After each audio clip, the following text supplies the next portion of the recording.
Hello, everybody. I'm Aaron Masliansky. I host a podcast called Inside the Skev, where I interview people in Skokie and Evanston and really around the world about different topics, and a lot of upstanders that I try to really feature throughout my show. And I have the pleasure to be doing these interviews for the JCC Chicago. And today we're joined by Sarah Hurwitz. She is an author, and she recently wrote a book that is called Here All Along: Finding Meaning, Spirituality, and a Deeper Connection to Life in Judaism after finally choosing to look there. She's also a former speechwriter for the Obama administration. She was a writer for the president and also for First Lady Michelle Obama. And I'm sure that there are some amazing stories and that experience. And today we're going to talk a lot about her book, how it connects to what's going on today, and how it relates to her experience in the administration. So Sarah, thank you so much for being here and taking the time to be here with us today. It is such a pleasure. Thank you so much to you for running this, and thank you to the JCC Chicago for hosting this. I'm really happy to be here. And thanks to all of you for showing up and joining us. Yeah, thank you everybody here for being, there's a lot of people signed up today, and it's exciting to speak with all of you too. Now, Sarah, you wrote this book, after you left the administration. It was, I would expect just eye-opening for you. But before we go into all that, we see a lot going on today. We see mass protests. We see, injustice. We see a lot of, and on top of that, we're dealing with a pandemic. Now, as taking from what you've learned from Judaism, how are you using that to be able to deal with what's going on? Yeah, it's a great question. Something I've been thinking a lot about this week, especially, on Monday, just, watching the footage of peaceful protesters being gassed outside of the White House in order to clear the way for an American president to go over to a church for a photo op. And in that photo op, he was holding up the book that actually contains our people's founding story, the Bible. It got me thinking about, what does that story actually say? Like, what actually are the key animating ideas in that book? And, I think that just the core, most key animating idea of Judaism is that we're all created in the image of the divine, of God. And I don't care if you believe in God, don't believe it doesn't matter what your theology is. What that means, as a rabbi named Yitzhak Greenberg has beautifully put it, drawing on ancient tradition, he says that means we're all infinitely worthy. There is, you can't put a value on a human life. We're all totally equal to each other. No one's more valuable than anyone else. And each of us is fundamentally unique. There is no one else like us. And I also think if you read the founding story of our people in that book that the president held up after gassing the peaceful protesters, it indicates it's such an amazing story. You have this God who frees this group of slaves from Egypt. He then assembles them at this mountain and basically says to them, I want you to create a society that is the exact opposite of Egypt. I think if you look at the 10 Commandments, if you look at all the laws that are issued to the Israelites, he's basically saying, I want you to create a society where we don't treat people like property, where we don't degrade those who are vulnerable, we treat them with compassion and love, where we lift up strangers and widows and orphans and the poor. That's the society that was really dictated to us. And the Israelites had to accept that covenant. It wasn't imposed on them. They weren't threatened. They actually had to kind of accept that covenant, and we did. And so I think it's really important for us as Jews to just be very, very clear when we see that covenant being degraded, desecrated, stomped on by anyone. I think it's really kind of a wake-up call to us. And I don't think that's like partisan, right? I think people of all political parties can agree that we shouldn't be degrading human beings who are created in the divine image. I think Jewish law actually is very complicated. I think you can make any argument using Jewish law on issues like immigration or the economy or healthcare, right? Anyone who says like Judaism says X on healthcare, that's not true, right? You can make a lot of different arguments. But when it comes to things like cruelty, when it comes to things like lying or corruption or a willful abuse of the vulnerable, that's where Jewish law gets a touch less ambiguous, right? Like the Jewish stance on things like that is pretty clear. So I think we as Jews, when we see those things either in an American president or in people enabling him, I think it's really our job to be very concerned and to What, do something about it. what actions do we need to take? Do we protest? Voting, voting, voting. But I think they're probably like actions number 1 through 1,000 are voting. I think there is nothing more important that we can do than vote and get other people registered to vote. Just nothing more important than that. And look, protesting is good. Lots of things are good, but it really matters who is in power, and voting is so tremendously important. So I just can't emphasize that enough. Could you ever foresee something like this happening in any administration previous to this? No. It's funny, like I have wonderful friends from the President George W. Bush administration, right? They're my friends, they're my mentors. Like, sure, we disagree on a lot of policy issues.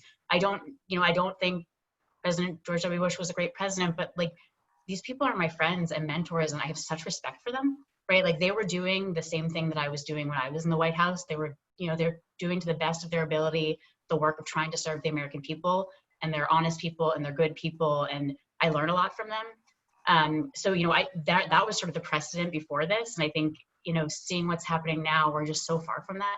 I find it really painful.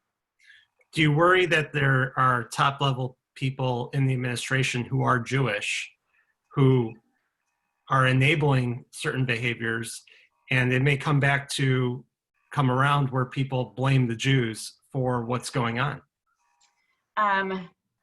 So to the first part of that question, yes, I find it excruciating that any Jew would enable what's going on. I find it excruciating, and I find it heartbreaking. I hope people understand that this is a small minority of Jews that are enabling this and supporting this. But yeah, I do worry a little bit about that. I find it just excruciating. But I also see a lot of Jews speaking out and working and trying to help people and trying to make things better. And I think that's what the vast majority are doing. So I would hope that people would see that and understand that that's much more representative of us as a people. Yeah, I mean, you working in administration, most of the time when people are wanting to do public service, it's because they want to do public good. And, I don't think that everybody in this administration doesn't want to do public good. I'm sure there are people, but there's some kind of hijacking of that in many respects.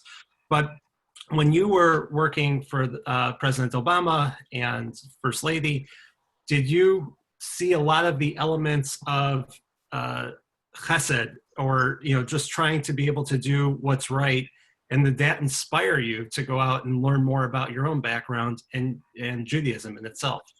Yeah, it was an amazing 8 years in the Obama White House. And it's funny, I actually didn't start learning about Judaism until around 2013, 2014, when I'd already been in the White House for 5 or 6 years. And what happened when I was learning about Judaism, I was so blown away because I was recognizing so much of the work that the Obamas were doing. When Mrs. Obama would sit me down to, tell me what she wanted to say in a speech, basically I realized every speech she was giving, she was articulating the core in the image ideas. When she was giving a speech about how girls in developing countries around the world should have the chance to go to school, the argument she was making was those girls are infinitely worthy. Those girls are equal to any child on this planet, including my daughters. And each of those girls is totally unique. Each has this world of potential to offer us. And so I just thought, like, God, this feels so Jewish to me. Right. And to some extent, these are universal values. Of course, I'm not going to say these are only Jewish values, but there is a Jewish language around them. And I think studying Judaism made me realize what that language was. It made me able to root and articulate them in Jewish tradition in a way that just made me feel like what I was doing was so much more personal and so much more urgent. And I did, just seeing how the Obamas operated in the world, they were always thinking, about those who were, the kind of widows, orphans, and strangers of the modern world. Typically, like presidents and first ladies, they host these fancy cultural events in the White House where some renowned artist comes in and performs, and it's lovely. And the Obamas were like, that's amazing. Of course we should do that, but we're going to ask those performers to come to the White House 8 hours early and host workshops for kids from inner city DC, for kids across the country who would never imagine they'd get to go to the White House. So you'd walk through the White House and there'd be like little kids in leotards, like sprinting through to go dancing with Misty Copeland. It was like, or little, teenagers lugging their cellos to go do a workshop with Yo-Yo Ma. And, their belief was like, this is the people's house, right? Like, we want these kids to feel like this is their house, to feel at home, because it is their house, right? It is. Like, their families have paid for this with taxpayer dollars. And so just the way they opened up the doors to the White House was quite moving to me. And even you talk about in the book where, Mrs. Obama goes to speak at a graduation at a Native American reservation, and how, just going to the place where they would never think that the First Lady would be coming to speak with them, and also just showing her lineage of being, born from slaves to sharecroppers, to being able to be here where she's an attorney, she's the First Lady, her president is a, Black man who's the president. Like, nobody would ever think that. So everybody has tremendous value. And it was amazing. Actually, the students at that school, which was this amazing high school for Native American young people, they all go on to college, like, amazing. When a few students suggested inviting her, and a lot of students said, like, you guys, that's ridiculous. She's never going to come to a school like ours. Like, don't please, let's not even bother. And of course, she wanted, like, as soon as she found out that she was invited, she was like, we're going, obviously. And I think they were so moved and so surprised, but like, they shouldn't be, right? Like, it should be like these kids should expect that a president or first lady would show up at their school, right? She wants every kid in America to think they are worthy of a visit from their president and first lady. So just watching her speak to them, as you said, a woman who is the descendant of people who are enslaved, speaking to students at a school that, 50 years ago was one of the schools the federal government ran in order to strip Native American students of their cultures and languages and heritages, but had been, totally transformed into this amazing school to celebrate these kids. It was amazing. It's really amazing. Yeah, and that must resonate, that story, to the Jewish story of being slaves in Egypt and being able to be redeemed. But you said that you only started to really get interested in Judaism 5 to 6 years into the administration. And growing up, you talk about in the book how you were at a Hebrew school, and then you thought it was too much or boring, and you went to an easier one that was only once a week, and Right. you didn't really enjoy prayer or anything like that. So what gave you that spark? Yeah, it's such a great question. I think if you are an average American Jew and your only points of contact with Judaism are two kind of, maybe nice, but not particularly meaningful high holy day services, and a Seder that's like nice and a time to gather with friends, maybe a little meaningful, but not like transformative, I don't think you walk away thinking like, whoa, Judaism has like powerful wisdom to transform my life, right? That's just not, you think, oh, I'm a cultural Jew, right? I'm a Jew by heritage. Judaism's about, Chinese food at Christmas and feeling proud to be persecuted and overcome. And it's a very thin kind of identity, which was totally me. And then I happened to wind up, I broke up with a guy I was dating when I was 36. I was lonely and anxious. I heard about an intro to Judaism class, actually at my local JCC in DC. So shout out to the JCC. Nice. And I took this class just to fill time, but I was blown away by what I found. In this class, I discovered that Judaism has so much profound, wise, radical, countercultural wisdom and insight on how to be a good person, how to live a worthy and meaningful life, and how to find profound spiritual connection. And like, I just had no idea that was there. No idea. It's like, I couldn't believe it. And that's really what inspired me to start learning. Yeah. But I mean, did you get a big sense of belief in God? So it's interesting. I've always really struggled, and by struggled, I mean not believed in the idea of God, who is a being who controls everything and rewards and punishes people as they deserve. I feel like that argument, just that whole concept, breaks down even under the most like gentle questioning. It's like, okay, but what about the Holocaust? It's like, oh, don't worry, God didn't perpetrate the Holocaust, human beings did. We have free will. Okay, that's reasonable. So what does God do all day? It's like, what? Or it's like, oh, well, it's a mystery. Oh, well, sometimes people ask God for things, but God says no. It's like, okay, if God is saying no to an abused foster child who's pleading for help, like I'm not that, none of this holds up under questioning for me. And so, you know, but what I discovered is actually this isn't, there is no, we have such incredible theological humility as Jews. We have the humility to say, you know what, we are talking about something with God that is far bigger and vaster and more complex than our tiny little human minds can articulate. So we don't have some definition of God in Judaism that you have to accept or reject, right? To do so, that's idolatry. The minute you say God is this, you're shrinking God to the limits of your tiny little human mind, which is Right. really Like you have a man with a beard. exactly right. Like God is a man, that's an idol, right? Of course. So instead, what we have in Judaism are centuries of people articulating different conceptions of the divine based on their personal experience and their understanding of Jewish tradition. So you have Jewish mystics who say God is everything. You're God. I'm God. The man who I passed on the street who said, hey, can you spare $1? Can you help me? That man is God. It's like, that's interesting. There's Martin Buber, a Jewish thinker, who says that God is what arises between two people in deep human relation, being fully vulnerable to each other. In that moment of profound connection, what arises is God. You have Mordecai Kaplan, who says that God is the process by which we each become our highest and truest selves. So I was like, wait a second, I'm not a man in the sky. Like, these things move me. Like that, all of those things speak to me. And Even then I my began. mom had different ideas of what God is centuries ago. Maimonides. I mean, you have to, like, I love, Maimonides, Maimonides was a, like what, 11th, 12th century Jewish thinker, one of the core Jewish thinkers of our tradition. He said, like, you really can't say anything about God, right? You can't say God is X. All you can say is what God isn't, right? God is not a being with a body. God, because like to even make a statement about God, it's just not, you can't do that, right? Just we're talking about something too big, it would be shrinking it. Like he actually at one point wrote that the best way to worship God is awed silence, which I think is like, there's something kind of moving about that.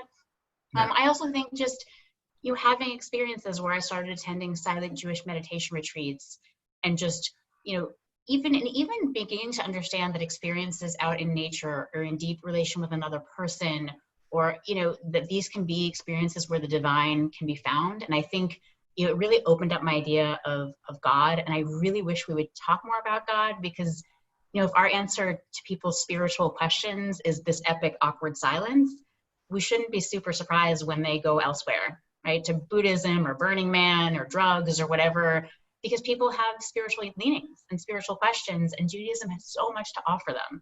I just think we need to start talking about it.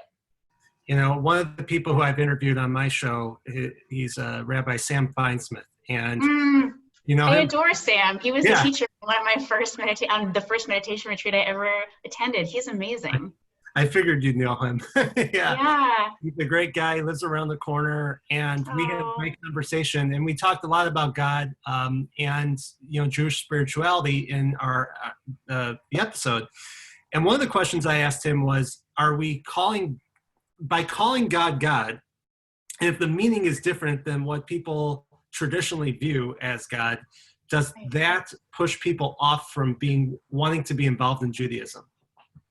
Yeah, that's such a great question, because like I actually think what you're getting at is like just the word God is so freighted and so connected with this image of like a man in the sky who controls things. I think I run into a lot of Jews who say, well, I can't really be that Jewish because the whole God thing, I just can't get into it. And I'm like, what do you think God is? What do you think the Jewish God is? And you begin to realize that they have this conception of God that's like not a Jewish conception, right? Like they think it's some dogmatic thing that they must accept or reject. And I think it does push some people away. I think there are people who sit in services and are just kind of gritting their teeth through the liturgy, thinking that they have to have this rigid conception of God. And it's like, no, you don't. That's not what Judaism is telling you. And I think the liturgy can be a little bit deceptive and make you think that it's talking about something that I don't think it is. Right. And I think also if you're constantly thinking that you're being judged in that respect, it can be overwhelming, especially by an overpowering being. And another thing is, with modern day, the information age, where you can read anything you want at any time, and you can read things by, say, Richard Dawkins or Sam Harris and different modern age thinkers, and when you go through like where they basically can go through a logical discussion about God and basically show that it cannot be proved, that could also push people away if you're not thinking about it in a different way. Because, for me, reading your book and realizing, from my background of knowledge about Judaism, there's a lot of good. And I think, for many years, I grew up modern Orthodox. I went to Jewish day school, and learned a lot. But I think that there are a lot of times I didn't find that same kind of connection that maybe other people get, and especially in prayer, because I know what the words mean. And sometimes people say, well, if you don't know what the words mean, then you have no connection. I'm like, no, I know what the words mean, but it just doesn't have the same type of meaning to me. But it's good to be able to find, there are a lot of other things though that I do and I value, and a lot of my ethics are actually from Judaism. And sometimes you throw that out because you get so frustrated. As a Jew whose main connection to Judaism was 2 prayer services a year, right? That was the Judaism for me. I really feel you. And I actually think our High Holy Day services are not doing us a lot of favors, because people come in without the background and the knowledge and the context to kind of understand what's going on there. I think it is so important that we as Jews start to engage with prayer in a totally different way. First of all, we need to understand how edgy our prayers are, right? The first blessing of the Amidah, our central Jewish prayer, it ends with the phrase, "Shield of Abraham." Where is that phrase from? It's from the Torah, at a moment when God comes to Abraham, says, "I'm giving you the promised land." And Abraham is like, "Yeah, how do I know? How do I know you're going to do that?" Sorry, what? If God came to you and was like, "Hey man, I'm giving you some land," would you really be like, "Yeah, I don't buy it, man. Show me"? Our core Jewish prayer starts with a moment of doubt, with a moment of challenge and protest. Okay, that's interesting. And the liturgy is filled with these complex intertextual allusions that make clear that a lot of our liturgy is filled with protest, with doubt, with disagreement, with complexity. And I think that's really important for us to understand. I think it would also be helpful if we realize that scripted communal prayer in a synagogue is not the only authentic form of Jewish prayer. I do not know why we have sold American Jews that lie. It's not true. Read the Torah. When our ancestors wanted to talk to God, they didn't whip out a prayer book. They just talked to God. Right. You have stories of Hannah going and just talking, mumbling to herself. And exactly. That was mind-blowing to people. So things have changed. Yeah. One of the things that you talk about in the book is how Judaism has changed over centuries, and how there are basically certain singularities that happen where we have to completely change. And you look at the destruction of the second temple, and then after that, the rabbis came about and came up with the whole new concept of having, decentralized Judaism and synagogues and prayer without sacrifice. We're in a similar situation right now. We have a pandemic. Synagogues are beginning to open back up in Chicago, but on a very limited basis of how many people can be there, how long it can be, singing, this and that. And, if there's a second wave, who knows what's going to happen during the high holidays. We didn't have services during Shabbat. So how do you envision Judaism changing and adapting to this world of a pandemic? And do you think it could come back to what it was before, or should it? Such a great question. It's funny, we were already in the midst of trying to adapt in the wake of emancipation. I think previously, Jews in Europe generally lived in Jewish communities where they kind of lived by the norms and practices of Jewish life. And once emancipation happens and you can be a citizen of a country and you can work in all these professions, things have changed. I think especially in America today, we're all Jews by choice. Very few of us live in sort of insular Jewish communities that would judge us if we didn't have an engaged kind of Judaism. And so, I think we've already been in this kind of moment of struggle of trying to figure out, well, how do we, when no one really has to be Jewish, how do we, for the first time, we're actually having to, and I hate to say this because it's so crass and I find it kind of gross, but Judaism is now an option on a marketplace of ideas for religion and meaning in America. And I hate saying that because that's just it's so cheap and I recoil, but I think it is the reality we're confronting. And so I think that what we have to do is we have to make it we have to show people that it's worth choosing. We have to translate what in Judaism is the most relevant and important in people's lives. And I think so often the message that American Jews hear about Judaism is that Judaism equals anti-Semitism plus Israel. Like, that's Judaism, and plus maybe like I'm a cultural Jew, I like matzo ball soup. And, anti-Semitism is a huge and rising problem. Like, yeah, we should be talking about that. It's very serious and terrifying. Israel is, of course, central to Judaism. It has been for thousands of years. Obviously, that's important. But what about the other 4,000 years of Judaism? What about all of the wisdom we have for living a worthy, meaningful life, for being a good and decent person, for how we treat others, how we raise our families, how we contribute to our communities, how we connect with the divine, how we understand the divine? I mean, Judaism, the kind of yearly Judaism of like show up a few times a year, I don't think that's going to be sustainable in America. I just don't. I think it's going to go the way of like the St. Patrick's Day parade or the Italian, pasta sauce recipe, which is sort of what's left over of being Irish American or Italian American. I think what I want to see is more of like an hourly Judaism, right? Like I really, for me, I think what has been one of the most meaningful things about Judaism, in addition to our amazing life cycle rituals and our beautiful holidays, has been our ethics, has been our spirituality, which really, it kind of informs how I show up every hour of my life, like how I speak, how I treat others. It's sort of in my head now. Now that I've learned some of this stuff, I can't unlearn it, which kind of, can be annoying because I end up feeling guilty more often, but it's good. It's pushing me to be a better person. And so I think I would like to see more Judaism that actually addresses the things that people are worrying about when they go to bed at night. Because I just don't think, I could be wrong, but I don't think the average Jew in America goes to bed at night worrying about Israel or anti-Semitism.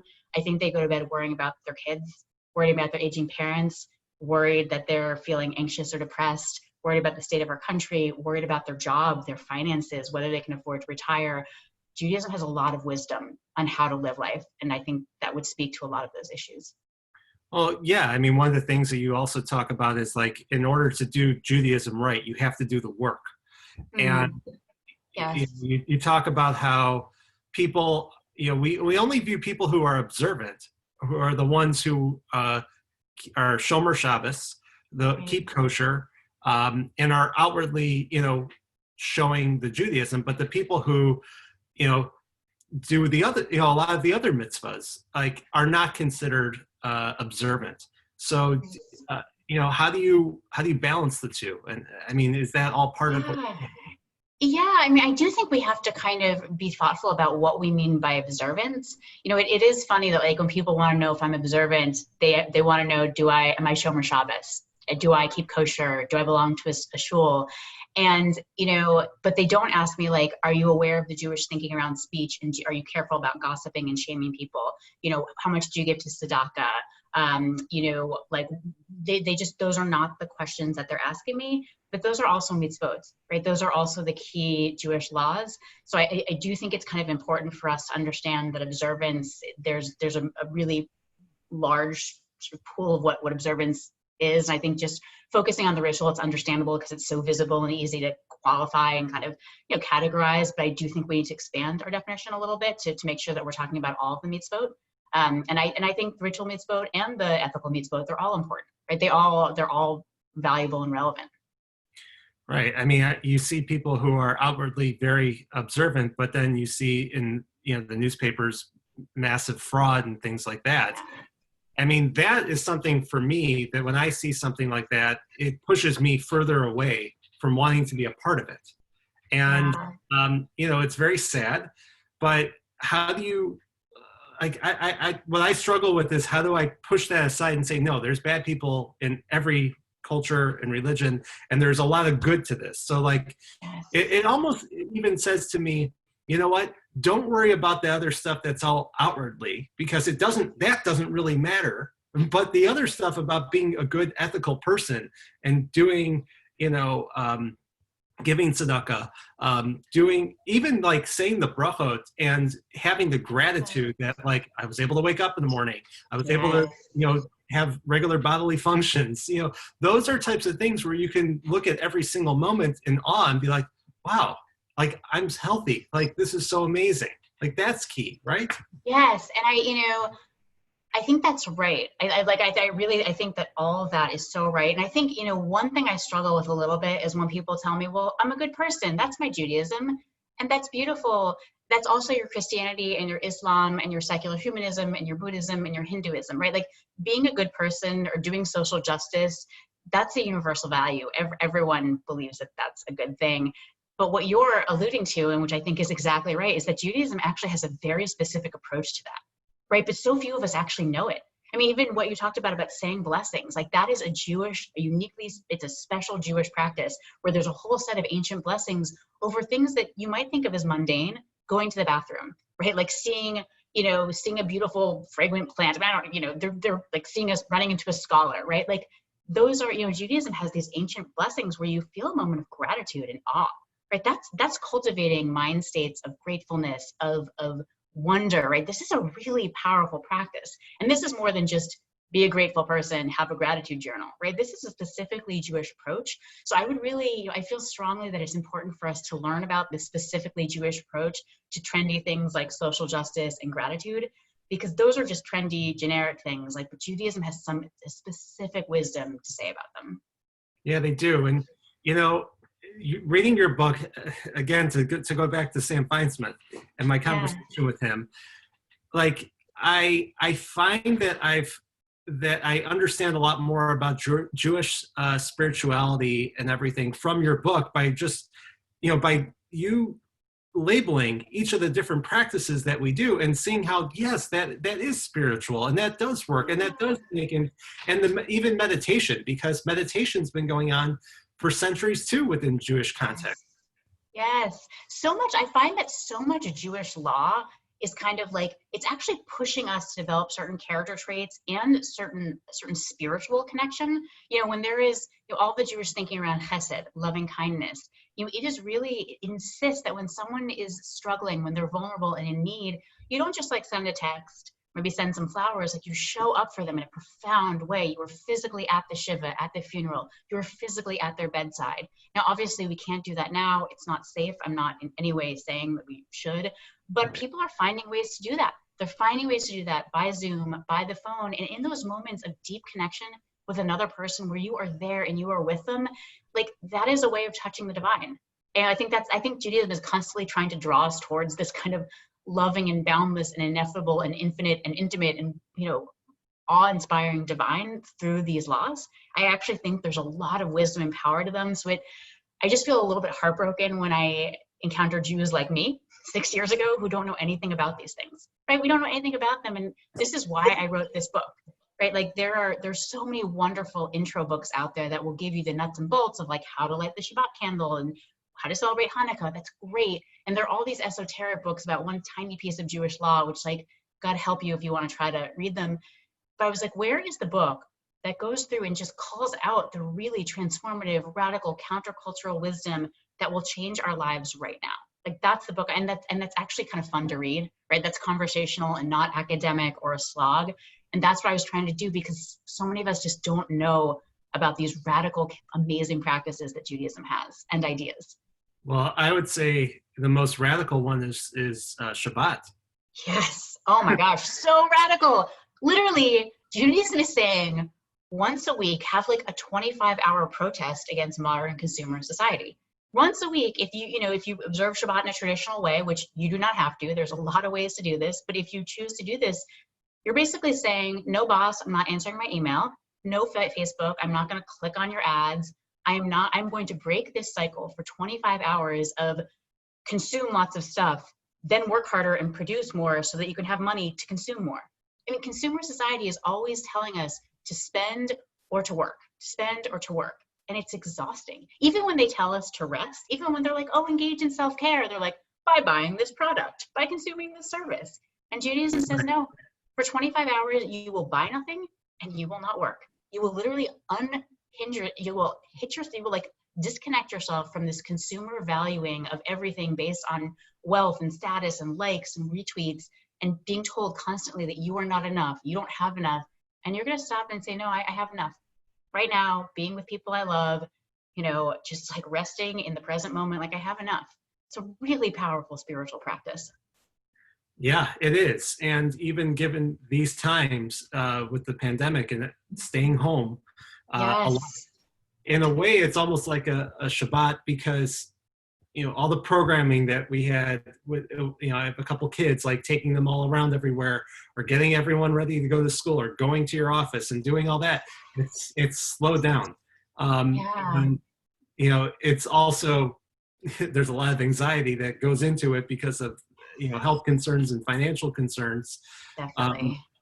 but it's almost like a Shabbat. But you talk about in the book that you did it for a little while and you were worried about what people were going to say, but everyone respected what your decision, right? Yeah, I mean, the Obama White House was just like so welcoming and embracing of people's backgrounds, right? Of different, like, it was such a diverse place and everyone was just excited to celebrate everyone else's culture, religion, background of any kind. So when I said, look, I'm Jewish, I'm getting more into Judaism, I want to try doing a really rigorous Shabbat where I'm not going to look at my email for 25 hours. But, if you need to reach me, you can call my phone. And I was like, gosh, that's, to take 25 hours off in the White House, that's crazy. Like, Yeah. people do not do that. Like, will people be annoyed at me? They could not have been more supportive. The First Lady's deputy chief of staff called me and she was like, I am so proud of you for doing this. I want you to tell me how it goes. I want to know all about it. This is so cool. People email me, they're like, don't worry, we won't bother you. And they never did. They just never did. It was like, they just made it work because they knew it was important to me. And you know what? After a few months, I found it meaningful. It was powerful. But I actually stopped because after a few months, things started to get really crazy. It was the last year of the administration. And, I got really kind of still and clear with myself. And I was like, is it actually truly important enough to me to continue doing this practice? Like, is that actually something that I really feel strongly about continuing to do? And the answer was no. So I started doing it in a more modified way. I started doing it less, but I was really supported in that and very grateful for it. Yeah, I mean, you were very supported in it, and I feel like in the administration, there were always different types of activities, and it continues even in the Trump administration, where you have like a Seder, or lighting Chanukah candles in the White House. I mean, what did that mean to you? Were you a part of that, and what did it mean to you as a Jew to be there in the White House doing that? Yeah, so I never went to the Seder. That really was for, that started on the campaign in 2008 when, some Jewish staffers had a Seder in the basement of a hotel where they were traveling, and the staffers from all different backgrounds attended, and Obama attended, and they all talked about, like, what did this mean? And they ended by saying next year in the White House. So they actually, next year in the White House did it, and they did it every year for 8 years, which, that should give you a real window into President Obama. Like, very easy to just do that one year and be like, okay, we had our photo op, we did the thing, we checked the box, but oh no. He was like, we're doing this every year. And they did. But I did go to the Hanukkah parties, and those were amazing. I remember at one point I was at one of the parties and you had like 700 Jews in the White House, and people started singing Mazor, like traditional Hanukkah, songs sung at Hanukkah. I just thought, like, not just my grandparents or great grandparents, but I don't think my parents could have imagined that in their lifetime you would have hundreds of Jews singing a song in Hebrew in the White House. Right? Like, it was really quite moving. It's incredibly moving. Here you're in the seat of power of the world, and to go from where we came as a people in the 1940s to there, it's incredible. It's incredible. Yeah. And I think that's even just you could have a matter of gratitude and even a shechianu for that. Totally. And just, yeah, I mean, totally. Yeah, I really felt so supportive. And both President and Mrs. Obama have tweeted about my book, like these beautiful tweets about my book. They've both been so supportive. I mean, just, yeah, I can't believe how lucky I was to get to work there and be part of that administration and work for those leaders. It's very lucky. I think for whatever different side of the aisle you were on politically, I don't think you can deny that they, really wanted to do good for the country. Absolutely. And to see, to go back a little bit to the beginning of our conversation about what's going on now, where do you think their heads are at? And I mean, I know that President Obama gave a virtual speech, a commencement speech the other day. But, it's not typical that a former president comments on things, but it's not typical that the former defense Secretary of Defense has to comment on things and write an article as well about what he sees as the devolution of the United States. Right. What do you think they're thinking? Have you spoken with them? I haven't spoken with them very recently about all of this. And he's actually just one of a number of former presidents, including President George W. Bush, a Republican, who's been speaking out. So again, this really isn't, I think at this point, we're so far beyond this being a partisan issue. I think it's pretty clear. So I certainly can't speak for them. Like, I don't know where their heads are, but you did talk about kind of ethics, and like, I have such strong memories from the Obama administration of how we got into the White House, looked at the ethics laws and said, we're not just going to follow these, we're actually going to add layers and layers of additional ethical protections to make sure that everything we're doing is just totally right and above board, and there's not even the tiniest hint of conflict of interest. Legally speaking, because of the position I held in the White House, it was totally legal for me to volunteer for the Hillary campaign while I was working for Obama. Like, that's actually a totally legal exercise of my constitutional rights. You can do it on the weekends, after hours. I was even allowed to do it during government hours based on the law. Like, that is what the law says. But I was actually prohibited from doing any work on the Hillary campaign at all by our White House lawyers, because they said, you know what? No, we don't want to have any hint of anything political happening. Even just the appearance of impropriety is unbearable to us, so no.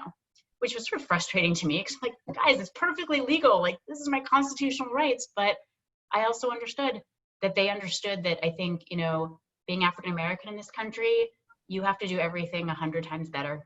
You are always going to be under so much scrutiny. You can't just get an A. It has to be an A+++++. And even then, it's still not going to be good enough. So I saw them walking in the world like that, and it was so painful to watch what they had to do, but also pretty inspiring to see how they just said, like, okay, this is what we're doing. They just constantly did it. So I think our commitment to ethics really was one of the many things that I cherish about our time in the White House. Yeah, I mean, with ethics, even just to bring it back to Judaism, there are things that you talk about in the book where are totally legal under United States law, but are not okay under Judaism. Like to say that you're going to have a big sale because, when there's a recession, and really it's just to get rid of your inventory, but you're like tricking everybody to think that they're getting some kind of good deal, right? Exactly. I mean, even the example is so sort of nitty gritty, and I love it. Jewish law says that you shouldn't ask a shopkeeper for the price of an item if you have zero intention of buying the item. Like, if you're just bored and just curious, they're like, no, if you have no intention of buying that item, don't do that. You're raising that shopkeeper's hope. You're wasting their time when they're trying to make a living. You don't do that. American law, obviously, you can do totally fine to do that, but there's such a particular Jewish concern for the dignity and the worth of every human being. And I love how Jewish law just dives way down into the weeds, thinking about every possible way to respect these human beings created in the image of the divine. I think it's really moving, and definitely a much higher standard than American law, as should be. I don't want American law diving into my personal ethics and morality. That's not appropriate. But I'm glad that Judaism does. Yeah, I think when I look back at certain points in my life where I'm getting frustrated with something having to do with business potentially, and something's going on, and the other party might be doing something that's completely legal, but it's just rubbing me such the wrong way, and I get so angry, and I can't figure out why. I'm like, I get why I'm feeling it, and I can see the ethics of it, but like, where's this coming from? Right. And I do think that, honestly, I think a lot of it comes from my own parents, but that I think comes from, but when you think about that, it comes from the generation to the generation to the generation. And one of the beautiful things about celebrating your people, your culture, is that you can tie it all the way back. I think one of the most beautiful things about it is, and even, when you're looking at, I know you talked about in the book where one of the rabbis that you spoke to said, don't look at it as a prescription. Look at it like as what had happened. And by looking at the past, it can give you a lot of context of what to do for, as you live your life. Yeah, I mean, this is wisdom that's been crowdsourced by millions of people over thousands of years, right? Like, I think, I see a lot of younger people kind of doing this like new age spirituality where they find like some guru or astrology or crystals or whatever they can find online. And like, look, there's wisdom everywhere. You should feel free to explore. But like, is that guy who set up that website a year ago, are you sure that guy has more wisdom and insight than thousands and millions of people over thousands of years? It's just a thought. I'm just saying, maybe give Judaism a chance as well. It might, I'm just saying, Yeah. no bad ideas here, just a suggestion. Where do you see Judaism going with in the future, with everything that's changing, and also with a very high rate of intermarriage? Like, how do you think Judaism, with from our past, would view people who are born from intermarriage, and how that translates into our future, the next 1,000 years? Yeah, I think if we're going to continue to try to think of Judaism as a ethnicity, which it's not, Jews are every race and ethnicity, so that's sort of nonsense. But if we're going to have this idea of an ethnic Judaism, that's like a 3 to 4 generation bet in America. I think roughly 0 people still define themselves by being like German American or Irish American or Italian American, right? That is not really the central defining aspect of many people's identity, because it's, ethnic identities in America, they fade over time. And we're at generation 3 or 4 with Judaism. And that's what you see. You see a lot of like, oh, I'm a cultural Jew. Oh, I'm Jewish by heritage. And so I think the kind of obsession with ethnicity and heritage, like, I don't think that's going to work anymore. I think we need a Judaism that radically transforms people's lives, that actually they feel on an hourly basis in their lives, that shapes how they treat others, that shapes the calendar of their year, that shapes like when they rest and when they work, that shapes how they honor and celebrate life cycle rituals, right? Like, I think there needs to be a kind of Judaism that people really actually have some literacy. They actually know what they're doing. They have a sense of just the power and the insight that this tradition offers. And I think what I hope is that this is a Judaism that will embrace spirituality more, because that is definitely what so many people, especially young people, are looking for right now. And boy, do we offer it. I mean, wow, we offer so much. And you're seeing, institutions like the Institute for Jewish Spirituality, where Rabbi Feinsmith works, they are hosting meditations and all kinds of classes and retreats, and it's very substantive, right? They are digging into Jewish tradition and teaching people about it. So I hope that there will be more of an embrace of Jewish spirituality going forward as well. I think that's where Judaism is going to need to go in order to keep people engaged in America. I think it's really important, and I think it's good for Judaism too. I think so too. I mean, do you see it with spirituality, with it on top of that, learning Tanakh, learning the Talmud and everything else, and going and diving through those? Absolutely. I mean, and look, I find it a little frustrating when people say to me like, oh, you're advocating for this very intellectual egghead kind of Judaism. And I'm like, I literally don't know what you're talking about, because if for you Jewish study is some kind of intellectual or academic endeavor, then you're doing it wrong, right? Jewish study should be an emotional endeavor. It should be a form of worship. It should be a spiritual activity where you are experiencing and receiving the wisdom of your ancestors on how to live your life, right? Like, that's really what Jewish study, I think, is. So yeah, I want Jewish study to be available to every Jew. I don't think it should be some elite thing. I don't think it should be conceived of as like, for only a special few. This is all of our birthright. Like, I think that's important, but people also don't have a lot of time, right? They didn't before this pandemic, market crash, and race riots situation, and they certainly don't now. So again, like, this is why I wrote this book. It's like, you don't have 3,000 hours to learn about Judaism. I did. And here is the very best of what I found. And here's an appendix, which kind of gives you a roadmap to continue learning. And I do think we need to find ways to make that more accessible to people. Because I will tell you, learning about Judaism as an adult is one of the hardest things I've ever done. I found it overwhelming. There was no natural way, no natural place to begin, because everything's like hyperlinked to everything else. And I was confused. And when people said the rabbis said, I'm like, who are the rabbis? Right. It's like, oh, when the temple was destroyed in the year 70, I'm like, the temple? It's like, oh, the Torah tells us to sacrifice animals. I'm like, the Torah? It's like, oh my God, so much history just to understand this one phrase. So I do think we need to do a better job of translating the learning for people. And getting that communication across to people in a more easier, digestible way. Yeah.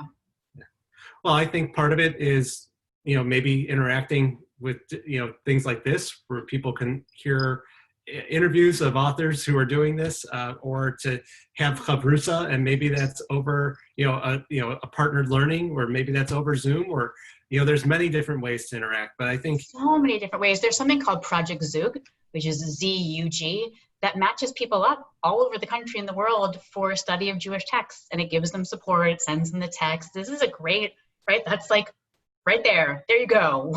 One possibility. Or maybe you just find a friend. Maybe it's your spouse. Maybe it's someone in your book group, and you say like, okay, you know what? Let's study. Let's just like read the Torah together and look at some commentaries. Rabbi Shai Held has wonderful Torah commentaries on each portion of the Torah, as does Rabbi Jonathan Sachs. So maybe every week you read the portion, you read an essay or two on it.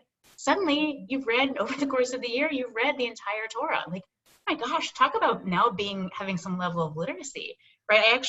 My website has discussion guides for my book, because I don't want people just to read it alone, but I want them to read it and then just talk about it. Like, well, do I buy this? Do I think she's nuts? What do I think? I want people to really push on it and disagree and get into it. So I think that's how we learn as Jews. That's how I totally agree. Well, your book is Here All Along. You can't see it because but it's called Here All Along, and it's available everywhere. Yes.